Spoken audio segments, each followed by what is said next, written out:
Which way do you push your router when you're using an edge guide or some sort of a track?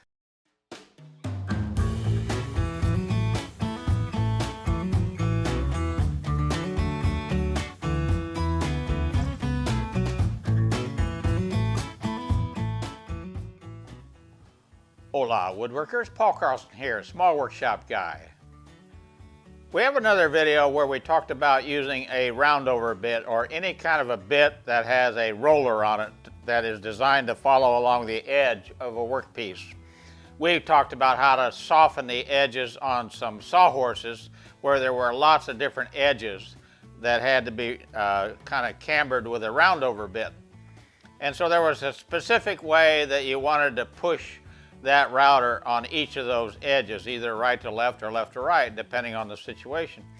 This video, we're going to take it further and talk about which way do you push the router when you have an edge guide, and which way do you push the router if you're using a track.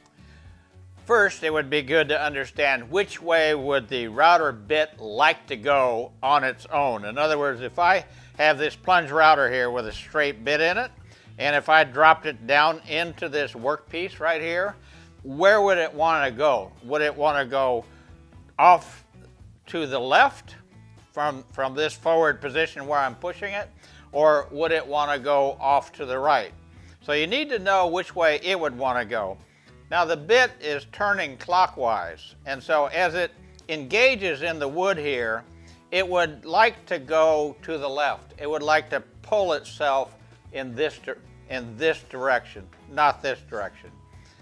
And so I want to use that to my advantage. I want the router to want to go against that rail and then stay on that rail. If I turned around and push it the other way, this direction, then it's going to want to move from its right to its left, and it's going to want to move away from that rail. I can do that, but I have to really push hard to make sure I stay against that rail at all times.